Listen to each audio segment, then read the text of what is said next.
নমস্কার, আশা করি সকলেই খুবই ভালো আছেন। আজকে রান্নাটা হচ্ছে দেশি মুরগির পাতলা ঝোল।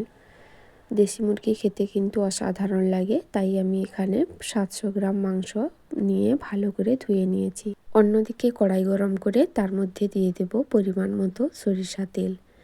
তেল গরম হয়ে গেলে 3 থেকে 4টি শুকনো লঙ্কা, অল্প দেব কালো জিরে।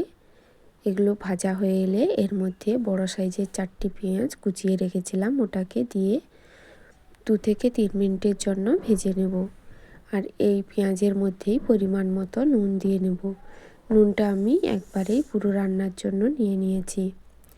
যতক্ষণে আমার পেঁয়াজটা ভাজা হচ্ছে ততক্ষণে আমি একটি বাটিতে করে 1 চামচ লঙ্কার গুঁড়ো আর 1 চামচ হলুদের গুঁড়ো ভালো করে জল দিয়ে ফেটিয়ে করে রেখে দেব। অন্যদিকে আমার পেঁয়াজটা ভাজা হয়ে এলে এর মধ্যে দিয়ে দেব আদা ও রসুনের বাটা। এটাকে দিয়ে আবারও 2 থেকে 3 মিনিট ভালো করে ভাজবো। আমার এই চ্যানেলটিতে যারা যারা নতুন তারা কিন্তু অবশ্যই সাবস্ক্রাইব করে পাশে থাকার চেষ্টা করবেন, আর আমার ভিডিওগুলো ভালো লাগলে লাইক করবেন। আদা রসুন ভাজা হয়ে গেলে এর মধ্যে দিয়ে দেব লঙ্কা ও হলুদের মিশ্রণটি, দিয়ে আবারও 5 থেকে 6 মিনিট ভালো করে মশলাটাকে কষিয়ে নেব যতক্ষণ না মশলা থেকে তেল ছাড়ছে। এখন দিচ্ছি থেতো করে রাখা এলাচ, লং ও দারুচিনির গুঁড়ো, দিয়ে মশলাটাকে কষিয়ে এর মধ্যে দিয়ে দেব মুরগির মাংস ও ভেজে রাখা আলু।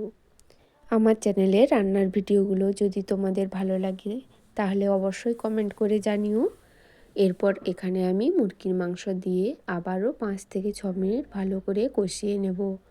মশলার সঙ্গে মাংস পুরোপুরি মিশে গেলে গ্যাসটিকে লো আঁচে রেখে এটিকে ঢাকা দিয়ে দেব 15 থেকে 20 মিনিটের জন্য। মাঝে মধ্যে একবার করে ঢাকনা খুলে নেড়ে নেব। আর এই রান্নাটা খুব লো ফ্লেমে করতে হবে, তার কারণ এটি দেশি মুরগি, সেদ্ধ হতে একটু সময় লাগে। ঢাকা দিয়ে করলে সেদ্ধটা তাড়াতাড়ি হয়। অনেক সময় প্রেসার কুকারে দিয়েও আমরা সিটি মেরে নিতে পারি, কিন্তু আমার মনে হয় যে প্রেসার কুকারে না করে এরকম কড়াইতে ঢাকনা দিয়ে করলে খুব সুন্দর লাগে টেস্ট। আর এই রান্নাটা শীতকালে ভীষণ ভালো লাগে, তার সঙ্গে যদি হয় চালের রুটি। চালের রুটি দিয়ে মুরগির মাংস খেতে আমার খুব ভালো লাগে।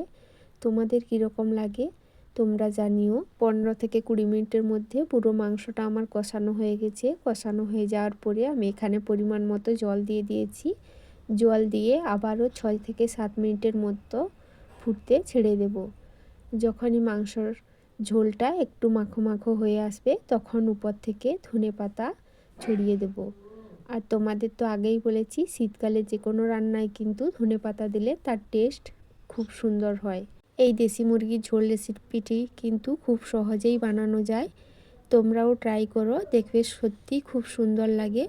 আর আমার এই ভিডিওগুলো দেখার জন্য সকলকে আমার পক্ষ থেকে অসংখ্য ধন্যবাদ।